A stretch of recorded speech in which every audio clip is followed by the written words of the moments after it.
এখন থেকে পড়বো।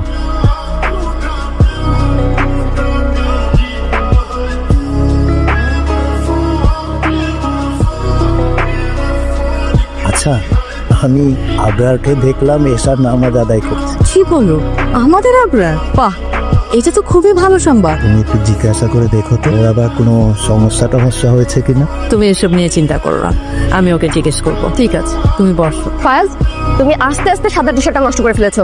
আর আপনাদের বাড়িতে তোমার এত কি? আম্মু, আমি দাদা দাদুর কাছে যাই। আমার না দাদা দাদু ছিল না, তুই ভালো। দাদা দাদু মানে? ওনারা কি তোমার নিজের দাদা দাদু? ওনারা তোমার চাচাতে দাদা দাদু? কেন? আবার কেন বলে? এত কেন উত্তর হয় না? আর আমি বলেছি না, বড়রা যা বলবে তা একদম মন দিয়ে শুনতে। আচ্ছা, তুমি কি কোনো কারণে দাদা দাদুকে পছন্দ করো না? ফায়াজ, তুমি এইসব কথা কোত্থেকে শিখেছো? আর এত কথা বলো কেন তুমি? যাও, হোমওয়ার্ক করো। কি ব্যাপার সুমাইয়া, একা বিবি করছো না হচ্ছে? আরে আর বলো না, আজটা এত দুষ্ট হয়েছে, হোমওয়ার্ক করতে চাচ্ছিল না, তাই ওকে বকছিলাম। আচ্ছা, কাজে অনেক পয়সা গেছে তোমার? আমি একটু গেছে। অনেক টায়ার্ড, বুঝতে পারি। বাম পায়ের ব্যথাটা কি অবস্থা দেখে দেখছো? দাও তো। পাপ আগের থেকে এখন একটু বেটার। আরে দাও তো।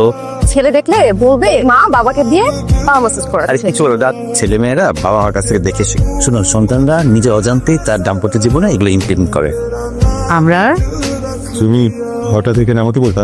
তোর সাথে কথা বলতে ইচ্ছে করছে, তাই চলে আসলাম। তুই নামাজ আদায় করছিলি? দেখেছো তুমি? তোর বাবা দেখেছে। আচ্ছা বাবা, সব ঠিকঠাক আছে তো? সব ঠিকঠাক আছে কেন? না, তুই চাইলে আমাকে কিন্তু বলতে পারিস বাবা। ওহো, বুঝতে পেরেছি।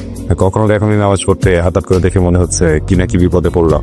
এমন কোনো কিছুই না, হঠাৎ করে মনে হলো যে নামাজ পড়ি, একটু আরাম দরকার। পড়া শুরু করে যাচ্ছে।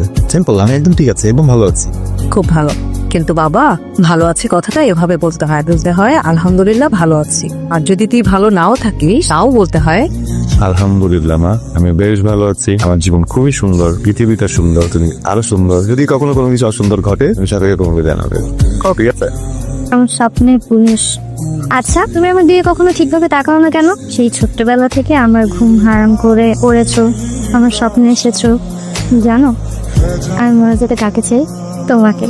তোমাকে গাধা, তোমাকে তোমার বউ হতে চাই। হায় আল্লাহ, এসব কি বোন আমার? আমি এসেছিলাম বোনের খোঁজ খবর নিতে, কিন্তু আমি এভাবে তোর মনের কথা শুনে ফেলবো এটা আমি চাইনি। আমি দুঃখিত।